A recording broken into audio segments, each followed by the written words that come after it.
Okay, just wanted to continue this thing I've been doing as far as interpretation of biblical texts in my in a fashion that seems appropriate to me, which may differ from standard Christian interpretations or Jewish, depending on if it's dealing with the Old Testament. Though I've been dealing with the New Testament, specifically Jesus, more so than the Old Testament. But anyways, I want to talk about Mark 7. Mark 7, 14 to 23. Just gonna read it, and comment as I'm reading it, and then whatever. And when he had called the people unto him, he said unto them, Hearken unto me, every one of you, and understand. There is nothing from without a man that entering into him can defile him, but the things which come out of him, those are they that defile the man. If any man have ears to hear, let him hear. So what does he mean? It lets you know a little bit more. Let me just finish it. Ask when he was entered into the house of the people, his disciples asked him, and when he was entered into the house from the people, his disciples asked him concerning the parable. And he saith unto them, Are ye so without understanding also? Do ye not perceive that whatsoever thing from without entereth into the man, it cannot defile him, because it entereth not into his heart, but into the belly, and goeth out of the draught, purging all meats? And he said, That which cometh out of the man, that defileth man. For from within, out of the heart of man, proceed evil thoughts, adulteries, fornications, murders, thefts, covetousness, wickedness, deceit, lavishness, an evil eye, blasphemy, pride, foolishness. All these evil things come from within and defile the man. Okay? So here's my interpretation of his words. Okay? All negative things in your life.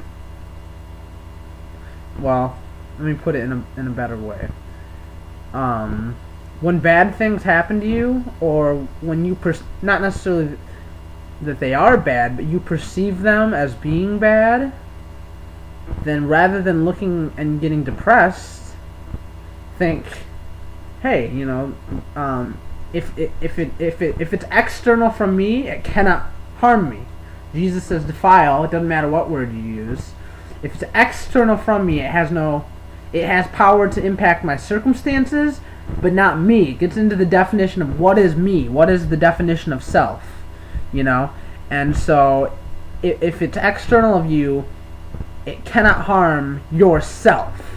And if you define self as just the body, then sure, it can harm you. And depending on how you define self, it may or may not be able to harm you. But I think with the proper understanding of self, or selflessness, ego death, then you learn the truth, which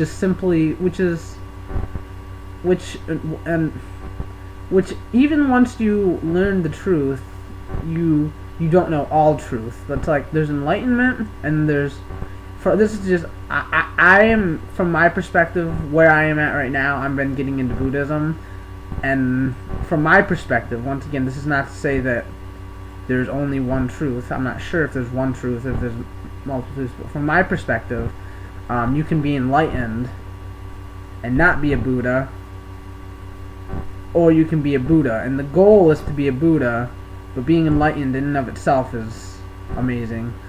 And you can, basically, Jesus was enlightened, okay, and he made it, and I think, and his words here show to me that he's enlightened, because the wisdom that was found within here, that, like I said, maybe go over the heads of a lot of people. That's why he says, if you have ears to hear, hear, or whatever he said, because it's not, you have to have an understanding if you're to understand the words of the enlightened properly, because it can be misinterpreted by the foolish who don't have understanding. And that's not to say that they're unintelligent. When I say foolish, I don't mean it negatively, as is often thought. When I say foolish, I just mean ignorant. And once again, ignorance is not even negative. It's just that they don't know. And I'm not saying that I necessarily know,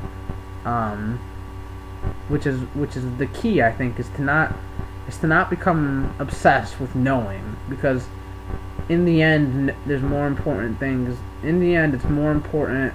If you want to know, you must live the life of one who knows.